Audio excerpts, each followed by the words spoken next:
Yo quiero en esta mañana regresar al tema que nos ocupa desde que comenzó el año y que hicimos el paréntesis por la Semana Santa,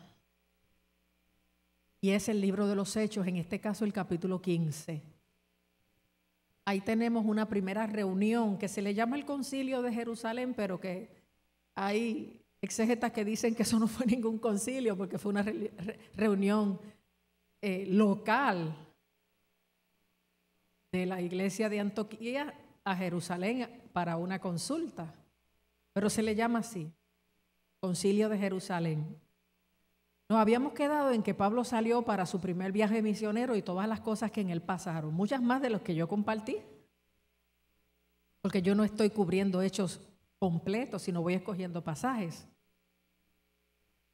Y finalmente regresan. Es tremendo como Pablo dice antes de el concilio que navegaron a Antioquía, de donde habían sido encomendados a la gracia de Dios para la obra que habían cumplido. Porque uno sale, pero después regresa. No sabemos el tiempo que le puede haber tomado a Pablo y Bernabé todo este viaje, pero ciertamente fue mucho. Pero llegan otra vez a su casa, a su iglesia. Como cuando Wanda viene de Estados Unidos, que le faltan dientes para sonreír y músculos para estar contenta, porque se sienta en su casa con su pastora, que allá tiene una buena iglesia y una buena pastora. Ellos finalmente llegan testificando las cosas tremendas que Dios hizo a través de ellos, entre los gentiles. Y el enemigo no pierde tiempo. Por eso la iglesia no puede perder tiempo. Ese es el trabajo que a mí me da de descansar, lo necesito. Hay momentos, como estaba la semana pasada, que ayúdame, Señor, a detenerme, a estar quieta, porque el agotamiento a veces es terrible. Descansar no es perder tiempo, pero muchas veces la iglesia pierde el tiempo, haciendo más de lo mismo y pensando que otros están haciendo las cosas que son necesarias. Pero cada cual funciona en lo que necesita, en lo que Dios quiere que haga, según la parte del cuerpo que corresponde. Yo le decía a Crelly que esa mini verruguita que me salió en este dedo, como la cabecita de un alfiler que me la cortaron y cauterizaron y me hicieron un hoyito ahí, que yo creo que van ya 2, 3 semanas y no se acaba de curar. Usted no se imagina la cantidad de cosas que me han dado trabajo a mí hacer con el dedo pulgar de la mano izquierda. Herido por un mínimo punto. Yo no sabía que yo usaba ese dedo tanto. Yo no sabía que era tan importante. ¿Y cómo me duele usarlo? Porque ya está casi curado, pero cuando estaba bien profunda la herida, mírenme a mí como si fuera un pie de profundidad, no me dolía, pero ahora que está en la superficie, curándose lo más superficial, donde están más las terminaciones nerviosas, ahí me duele. De modo que no era mi mano derecha, no era ningún miembro importante, hasta que fue herido. Y descubrí qué importante es mi mano izquierda y qué importante es cada dedo de mi mano izquierda, porque cada uno de ustedes es importante en el cuerpo de Cristo. No se arrincone, no se menosprecie, no crea que no se nota cuando usted no está o que usted no sirve para nada, nada más lejos de la verdad. Yo conozco gente que le han amputado dedos o un miembro del cuerpo, y cuando llega a algún lugar, todos lo miran, ¿verdad que sí? Porque se nota cuando un cuerpo no está completo. Porque todos los miembros del cuerpo son importantes, son necesarios. Si Dios puso pelo en la cabeza es que hace falta. Y los que no lo tienen, lo sufren, sobre todo bajo el sol. Y cuando un cuerpo no está completo se nota. Yo estaba tan contenta en Semana Santa, ver martes y jueves tanta gente Viernes Santo y Domingo de Resurrección, la iglesia llena, tepe a tepe. Fue de tanto gozo para mí, porque somos muchos y fueron bien pocas las visitas, bien pocas, de modo que todos somos de aquí, aunque no estemos todos todo el tiempo. Y el Señor y yo notamos la ausencia y sentimos que el cuerpo no está completo. Y que aunque parezca de menor importancia, descubre usted también que como un dedo herido, todos son importantes y necesarios. Y el que se amputa y se aleja de su unión al cuerpo, le ocurre como cuando un brazo o una pierna diabética es amputada. Se pudre, se descompone y se desecha.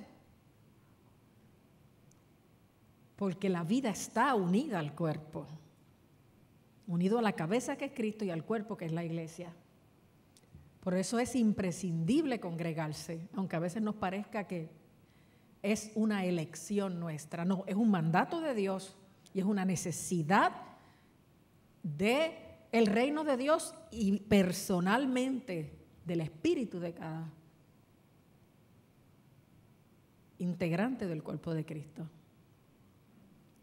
Pero caemos bajo tantos engaños en este mundo que no nos damos cuenta ni si vamos o venimos, ni si somos, ni si tenemos o no tenemos.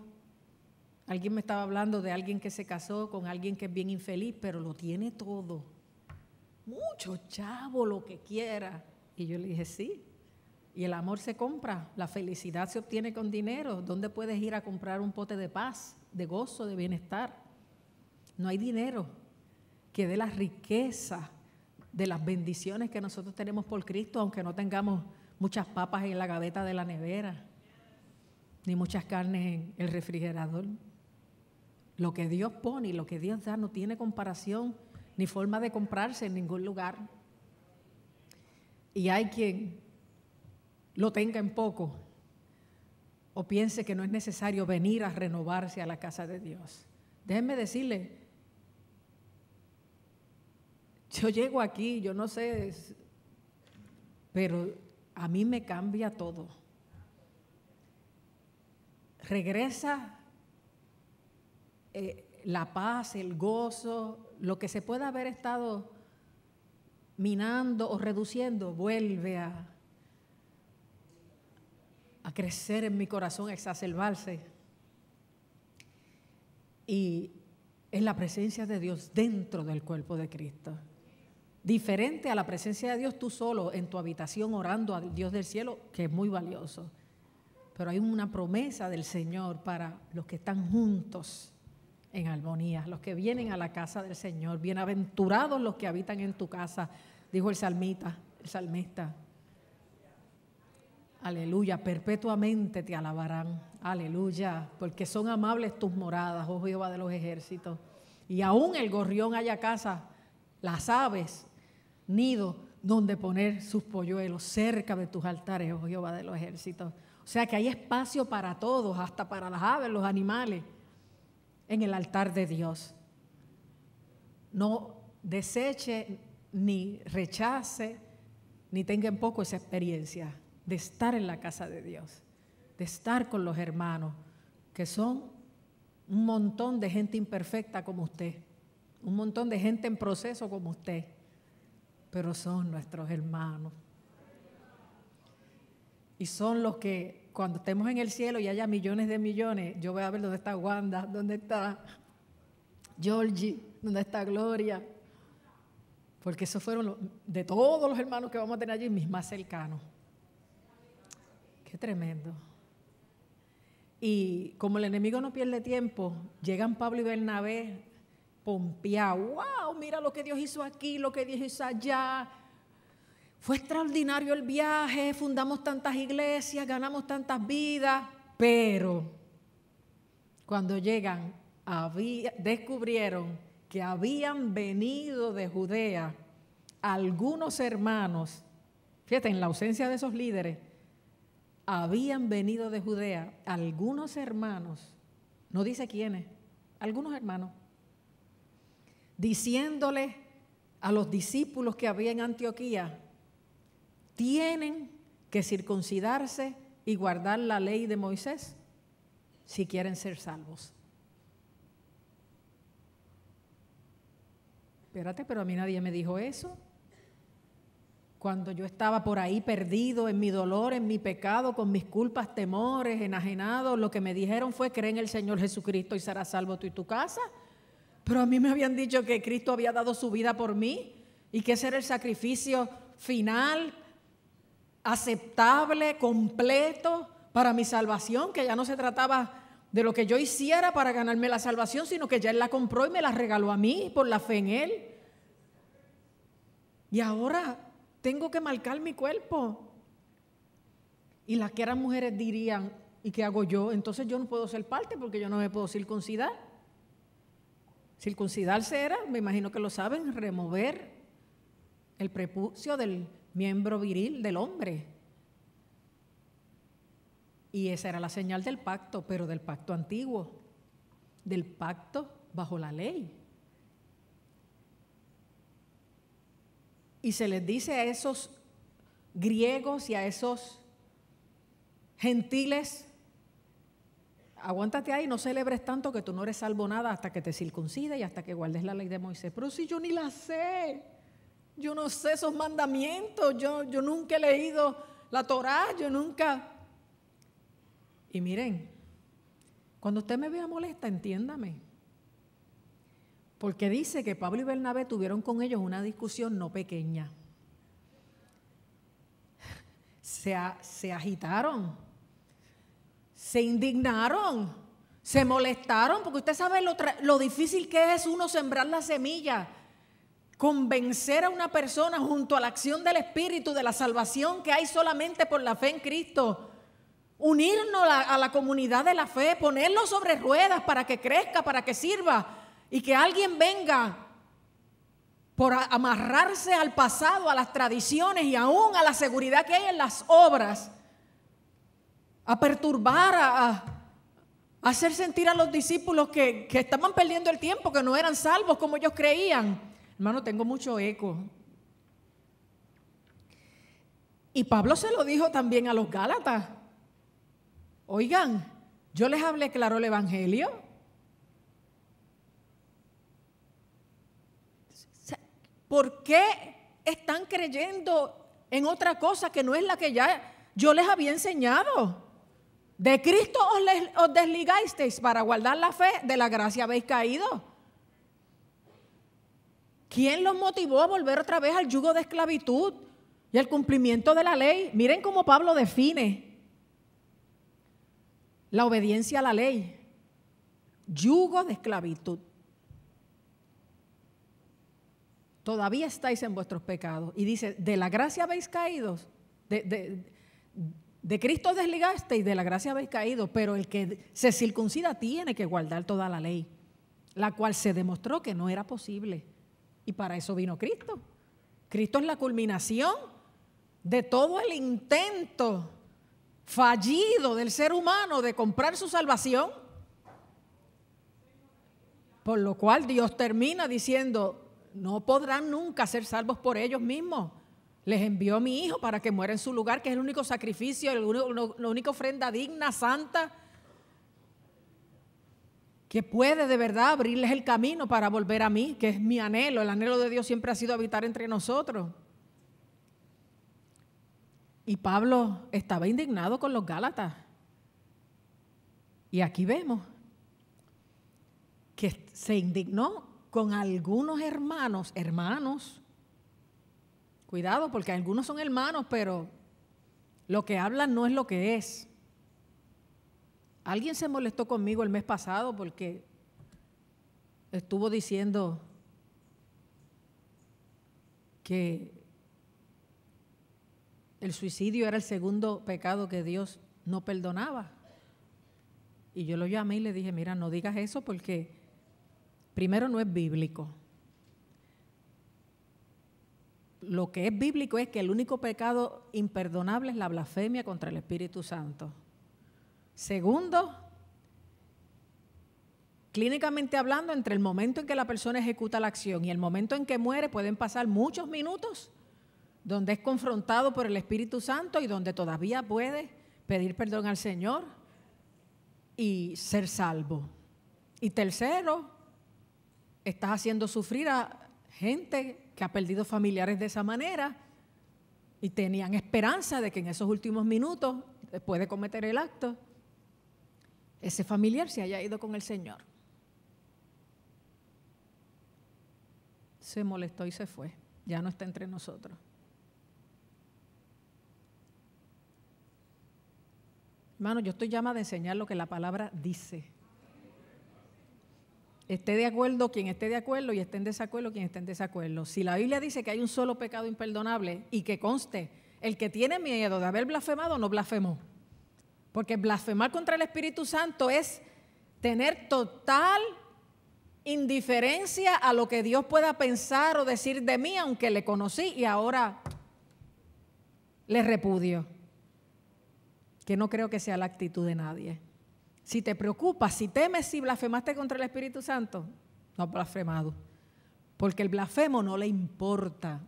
Ya no tiene sensibilidad espiritual para darse cuenta de lo que está haciendo, rechazando su salvación. Y mi llamado es a mantener sana la doctrina. No es a consolar a la gente con mentiras. Usted no sabe la cantidad de personas que se trataron de suicidar y yo conozco y cómo Dios se les reveló en esos últimos minutos, al punto que uno de ellos se le dijo: si estás arrepentido y quieres pedirle perdón a Cristo y volverte a Él, apriétame la mano, porque ya la persona no podía ni hablar. Si quieres pedirle perdón al Señor y la persona apretó esa mano y después como que se serenó y se fue tranquilo.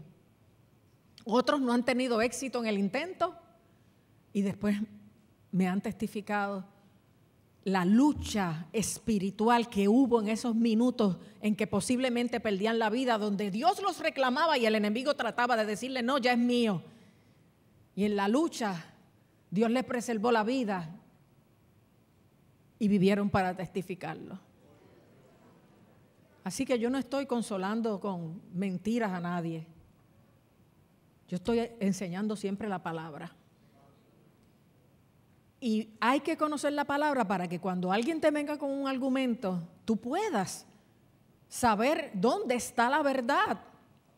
Ese corito tan precioso, ángeles que suben, ángeles que bajan, ¿saben todos que corresponde a un pasaje bíblico donde Jacob se recostó de una piedra cuando huía de su casa y soñó que veía una escalera donde ángeles subían y ángeles bajaban? ¿Cuántos lo sabían? Las otras 2/3 partes de la iglesia no lo sabía. Hay que conocer la palabra para que se sepa qué hablamos, qué cantamos, por qué adoramos como adoramos, cuándo la pastora o el predicador en su sermón está citando la palabra y cuándo está hablando de sí misma. Que usted pueda identificar eso. Que usted pueda distinguir de 2 vasos con líquido anaranjado cuál es jugo de China y cuál es veneno. Y no se los beba de igual manera. Usted puede discernir qué integra a usted, qué permite que entre no solo a sus oídos, sino a su corazón, porque le pueden estar metiendo gato por liebre. Los jóvenes el otro día me estaban contando los disparates que les dicen los profesores en la universidad para tratar de sacarlos por completo de la consideración de la existencia de Dios y de todo este mundo espiritual, tratando de hacerles sentir tontos o necios si todavía mantienen esa fe en el Señor. Hay que conocer la palabra para saber qué me está diciendo cada cual. Y déjeme decirle que en el periódico, en las noticias, en internet, en YouTube, en todos los medios se dice mucha cosa que no es correcta. Yo lo leí en internet, ahí lo dijeron en las noticias. Cada cual habla desde sus intereses y desde su intención. Y la intención comercial es siempre vender. ¿Cuántas cremas le dicen a usted que a la segunda semana usted pierde 10 años y lo que perdió fueron 200 pesos por estar mandando a comprar cosas que vio en televisión. Yo también. Gracias. Usted tiene que conocer lo básico para darse cuenta que lo están cogiendo de tonto. Y cuando un político repite y repite y repite algo y la gente termina repitiéndolo, aunque está repitiendo una mentira. Bueno, bajo este sistema colonial nosotros nos hemos creído que no somos tan capaces que el resto de los demás países para hacer unas cosas. Y yo no estoy promoviendo ningún destino político. Allá Dios, que sabe lo que nos conviene y lo que tiene para nosotros, que dirija a cada uno. Pero nosotros nos hemos creído toda la vida una mentira, de que somos gente incapaz de estar solos, de producir para mantenernos. O después de los indios, a nuestros hijos se les enseña la historia después de Colón hasta el siglo XXI. ¿Cuánto se enseña en las escuelas de nuestra historia? Que no sea que llegó Colón con la niña, la Pinta y la Santa María y que mataron a aquel y que lo ahogaron y después ¿qué? Una historia tan rica, una cultura tan preciosa que tenemos. Y no está aquí Luis Felipe para decir ¡santo!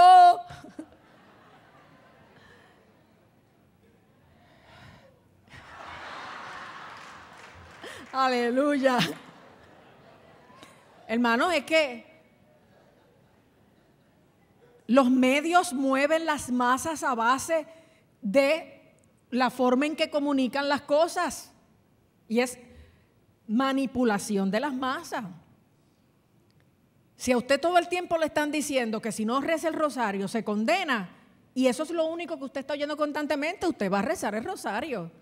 Y si yo le estoy diciendo constantemente que manteniendo su fe en Cristo, una fe completa que cree, que confía y obedece, pase lo que pase, usted se va con Él, usted va a terminar haciéndolo. Porque depende de lo que usted está escuchando continuamente. ¿Cuántos niños son preciosos y desde chiquitos le dijeron tan feo? Mira, orejón, ven acá, mira.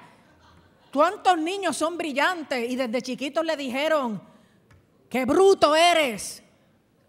¿Qué animal eres? Tú nunca servirás para nada. Y son adultos que no sirven para nada, no porque no sirvan, sino porque así fueron programados. Y por más que uno los trate de convencer que valen, que son, que pueden, tienen desde la base de su crianza un montón de mentiras sobre la cual yace su personalidad que no pueden ser libres de eso. Hay que saber, hay que leer, pero leer la verdad. Para cuando te hablen la mentira, tú saber dónde estás parado. Y Pablo y Bernabé se molestaron y literalmente dice ahí que tuvieron una discusión y contienda no pequeña con ellos. Y gracias a Dios no estaba yo allí. No. Usted trate de ubicarse en los escenarios. Miren, cuando yo vi en el cine la película de Pablo la semana pasada, yo dije, Dios mío, vaya a ver la película de Pablo, el apóstol de Jesucristo. Eso es nada comparado con la realidad.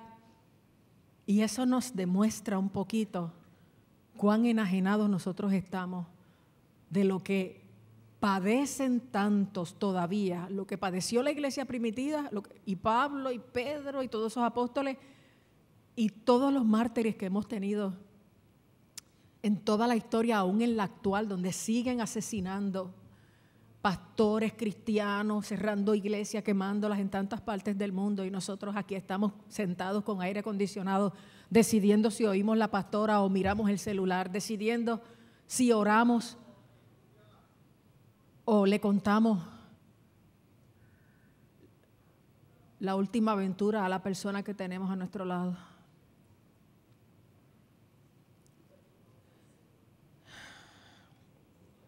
Tuvieron una discusión no pequeña. Yo me imagino, oigan, pero ¿quién los mandó ustedes para acá? ¿Pero por qué ustedes dicen eso?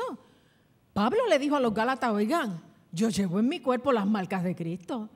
Yo sé lo que es estar marcado para Dios, no porque me circuncidaron cuando niño, que en efecto ocurrió, sino por todas las marcas de los azotes, de las pedradas, de los golpes, de lo que yo he tenido que sufrir para poder seguir llevando adelante el reino de Dios y predicando el evangelio. Yo no estoy diciendo que la circuncisión ya no sirve porque no quiero una herida en mi carne, si todo mi cuerpo es una herida ambulante de tanto azote, de tanta pedrada, de tantos golpes que yo he recibido por llevar el evangelio de Jesucristo. Y más abajo, él explica por qué. Él le dice, ¿por qué tentáis? Este es Pedro hablando. ¿Por qué tentáis a Dios poniendo sobre la espalda de los discípulos un yugo que ni nuestros padres ni nosotros hemos podido llevar? Están afirmando ahí los apóstoles otra vez que fue un yugo y fue imposible de llevar. Fue una carga, fue una esclavitud, fue un dolor, fue un constante esfuerzo fallido de hacer la voluntad de Dios y agradarle porque no era posible. Mas Dios muestra su amor para con nosotros en que siendo aún pecadores Cristo murió por nosotros. Aleluya, aleluya. No se puede ser salvo sin Cristo. Aunque te circuncides, aunque trates de guardar la ley, no vas a ser salvo. La salvación solo se logra creyendo en aquel que dio su vida por nosotros, en aquel que venció la muerte y el pecado y está a la diestra de Dios intercediendo por nosotros y ha enviado su Espíritu Santo para guiarnos a toda verdad y a toda justicia. ¿Usted de verdad ha evaluado y considerado el daño que el pecado nos hace? Y lo que significa que Dios nos haya hecho libres de vivir a ese nivel tan bajo de desarrollo humano. Miren, el pecado nos ha hecho creer que sin el mundo no hay felicidad. Nos ha hecho creer que sin lo material no hay satisfacción. Nos ha herido, nos ha avergonzado, nos ha humillado. Nos ha hecho sentir solos, nos ha hecho creer cuando estábamos sin Cristo que Dios no nos amaba, que no teníamos parte con Él. Nos hizo creer que no servíamos, que no teníamos perdón. Puso sobre nosotros una carga de culpa, que no había forma de, ni con alcohol, ni con drogas, ni con lo que fuera, de quitar de nosotros. Nos hizo vivir al nivel animal, creyéndonos que con la satisfacción de los placeres íbamos a estar satisfechos para descubrir que no era posible. El pecado nos rebajó, nos degradó. Y Dios a través de Cristo nos levanta, nos rescata, aleluya. Nos pone a otro nivel por su gracia, por su amor, por su misericordia.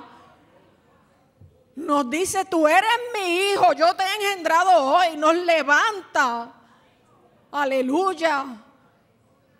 Restablece a través de Cristo con nosotros, Dios con nosotros, la comunicación otra vez con Él, la participación de sus dones, de sus favores, de sus misericordias. O sea, esto que ha hecho Cristo no es solo librarte del infierno, aunque el Papa dijo en Semana Santa que ya el infierno no existe.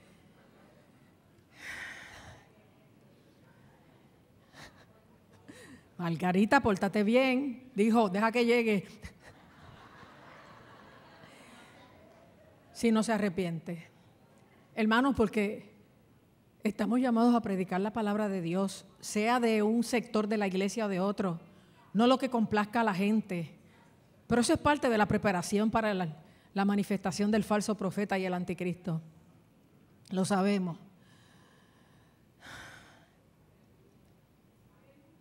Es grande la obra que Dios hizo a favor nuestro, que puso sobre Cristo toda la carga de nuestro pecado, de nuestro dolor, de nuestra enfermedad, de nuestra culpa, de nuestra miseria, de nuestra soledad, de nuestra angustia, para que ahora nosotros por la fe en Él seamos libres de todo eso, podamos tener perdón, paz, oxígeno para el alma, seguridad de salvación, esperanza de vida eterna. Pablo se indignó, ¿cómo es posible que yo mismo tuve que tener por basura todo lo que era, todo lo que había logrado, todos mis títulos, Cuando vi a Cristo cara a cara, me di cuenta que Él era todo y que yo no era nada. Que yo no podía comprar su amor ni su perdón. ¿Cómo es posible que el trabajo que yo estoy haciendo en las iglesias vengan unos de Judea, algunos hermanos, porque se llaman hermanos, a decirle que si no se circuncidan y guardan la ley no son salvos? ¿Y sabe lo que hicieron? Si ustedes vinieron de Judea, de Jerusalén, donde está el liderato principal de la iglesia, para allá vamos. A ver quién los envió a ustedes. Y se fueron Pablo y Bernabé con algunos hermanos de la iglesia de Antioquía. Y cuando le hablaron a los apóstoles, a los ancianos y a la iglesia allá de lo que estaba pasando acá, nunca los de Jerusalén habían enviado a esos hermanos a Antioquía a decir eso. Por eso, Sonia, ni si alguien te dice, la pastora dice que te vayas a abrir una obra allá al Fanguito en Santurce, si yo no te lo he dicho directamente, no te vayas. Porque yo tengo boca para decir las cosas. Porque mucha gente viene diciendo que fueron enviados por líderes de otros lugares. Usted asegúrese cuando alguien le diga, la pastora dice, la presidenta dice, el anciano dice, Crenly dice, asegúrese. Porque hay gente que se envían a ellos mismos y hablan a nombre de ellos mismos, pero le ponen credibilidad al argumento diciendo que vino de una fuente de autoridad. Y no es cierto. Y los hermanos de allá de Jerusalén dijeron, pero ¿cómo es posible que esto esté pasando? Y Pedro mismo se levantó y dijo, pero es que yo mismo les testifiqué a ustedes cómo Dios me usó en casa de Cornelio para abrirle la puerta por primera vez a los gentiles para que entraran al reino de Dios, porque Dios no hace acepción de personas y les dio el Espíritu Santo igual que a nosotros y nos enseñó que ellos y nosotros somos salvos de la misma manera por la fe en Jesús. Unos con trayectoria, otros sin trayectoria, unos con linaje, otros sin linaje, unos con conocimiento de la ley, otros sin conocimiento, solo por la fe en Jesucristo como Señor y Salvador. Y ahí es que Pedro dice, no, ¿cómo es que no entienden que quieren esclavizar los hermanos nuevos, los gentiles, para llevar un yugo que ni nuestros padres ni nosotros pudimos llevar? Vamos a enviar gente y aún una carta para que no quede duda, porque Pablo y Bernabé regresen a Antioquía para aclarar las cosas. Gente de nosotros y con una carta firmada por nosotros de que nada de lo que esos hermanos dijeron era correcto. Y escribieron la carta. Y la enviaron con Pablo, Bernabé y esos hermanos locales como testigos de que Pablo y Bernabé no se inventaron eso en el camino, allá a Antioquía. Y dice que cuando los hermanos escucharon la carta y las noticias se sintieron tan tranquilos porque habían sido perturbados, habían sido inquietados, habían sido desalentados, desanimados. Muchos hasta pensaron irse porque es que yo no sé, yo no entiendo esta ley. Si esos son ¿cuántos? 600 y pico de mandamientos. ¿Qué hago yo aquí? Dirían algunos. Usted se imagina que usted sea responsable porque alguien se aparte por tratarle de imponer cosas a nombre de Dios que no son la voluntad de Dios. Dios nos libre. Por eso yo quiero que ustedes conozcan la palabra para que sepan que yo lo que hablo es la palabra. Que yo no hablo de mi propio corazón. Y los hermanos celebraron el saber que la fe en Cristo era suficiente, siempre y cuando fuera acompañada de la fidelidad que corresponde a una fe completa. ¿Saben las únicas cosas que se escribieron en aquella carta y que se acordaron en ese concilio en Jerusalén que tenían ellos que obedecer? Cosas que no representan la ley misma. No participar de lo que se servía en la idolatría, de lo que se presentaba en la idolatría. La idolatría no es la ley. La idolatría es un absoluto prohibido que va allá a la antigüedad, a los 10 mandamientos de no tendrás dioses ajenos delante de mí.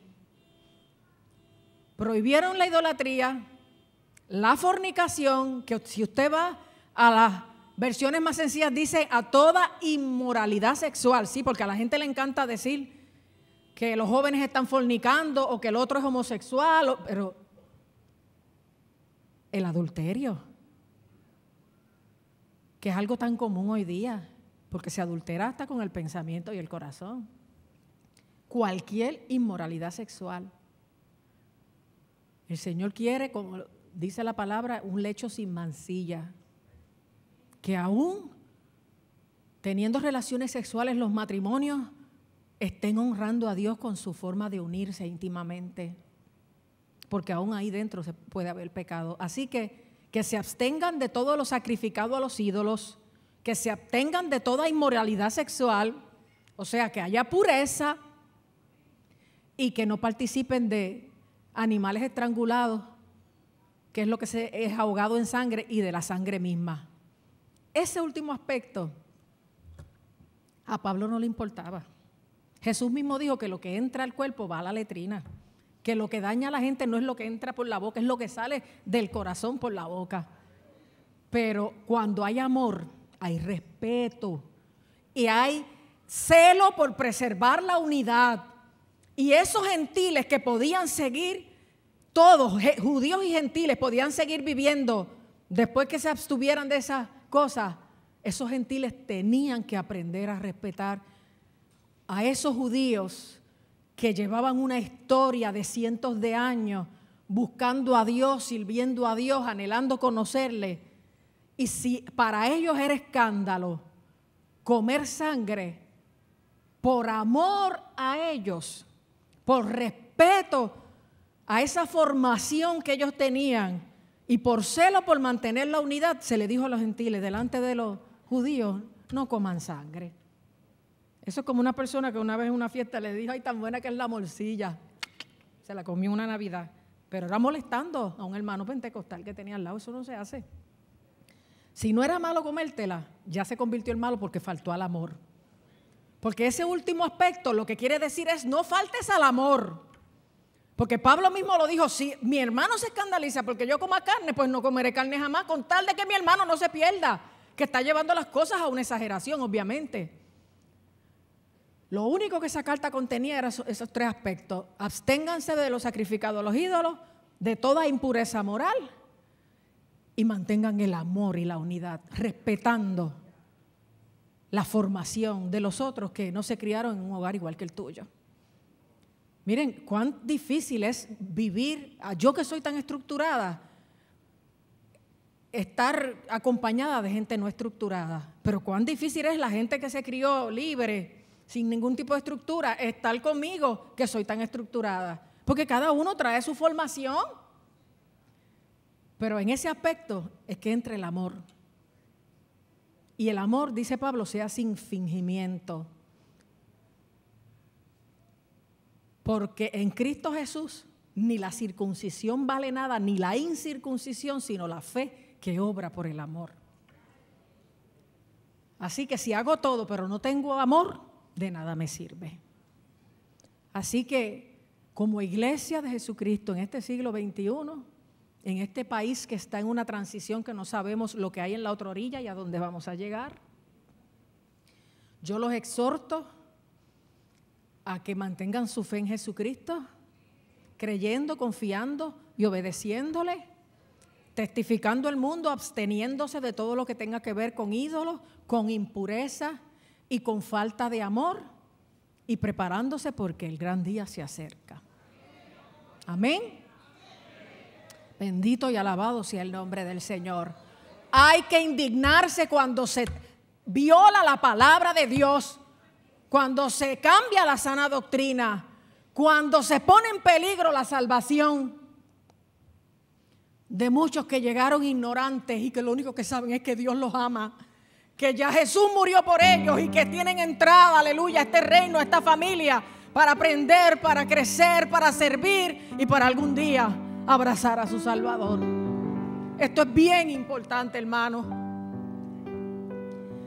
Y yo quiero saber si hoy hay alguien que no había entendido esto y quiere ser libre de toda esclavitud, pero quiere tomar en cuenta lo básico y primordial de amar solo a Dios como único Dios, de vivir en pureza y de movernos en amor sin hacer tropezar aquello en que mi hermano débil pueda caer. Si alguien necesita la oración, si alguien se quiere convertir hoy a la verdad porque estaba convertido a un montón de cosas parecidas pero no era la verdad y quiere pasar al altar, pase. Si todavía el enemigo te mortifica con culpa, pasa, porque ya Cristo dice, la palabra de Dios, que la sangre de Cristo limpiará aún nuestras conciencias de obras muertas para que sirvamos al Dios vivo. Quiere decir que no tienes por qué tener culpa en la conciencia. Olvídate de tus pecados, solo no vivas practicando más el pecado. Porque el que practica el pecado es del diablo, y practicar es vivir continuamente. Vive para Dios, valora su amor, la entrega de su Hijo. Esta salvación tan grande. Ancianos, ¿qué pasa? Y sobre todo este honor de ser hijos de el gran Dios. Aleluya, siervos del Rey de Reyes y Señor de Señores. De ser llamados iglesia de Jesucristo. Y de poder proclamar con Pablo, como le dijo a los romanos, no me avergüenzo del evangelio, porque es poder de Dios para salvación a todo aquel que cree, al judío primeramente, pero también al griego, porque por la justicia de Dios unos y otros tenemos parte en este reino, porque el justo por su fe vivirá. Y el justo no es porque es justo en sí mismo, es porque ha sido justificado por aquel que es justo y vive en su corazón como Señor y Salvador.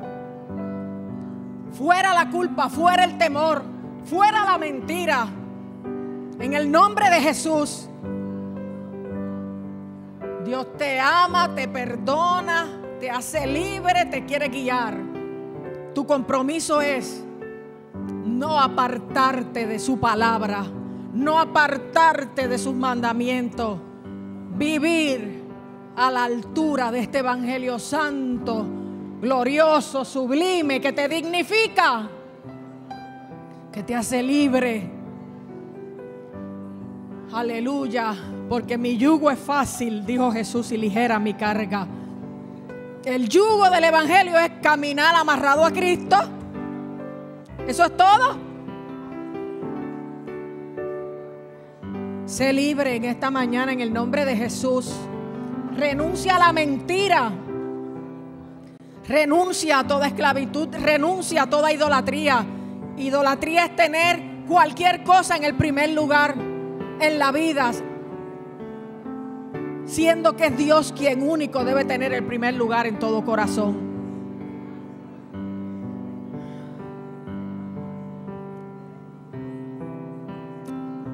Aleluya. Se acabó, dice el Señor, se acabó. Te amo con amor eterno y te sostengo cada día y te ayudo, y si te caes te levanto. Solo que me ames, que me temas, que me obedezcas, y que cuando no lo haces, avances a humillarte delante de mí, a pedirme perdón y fuerzas para no volverlo a hacer. Aleluya.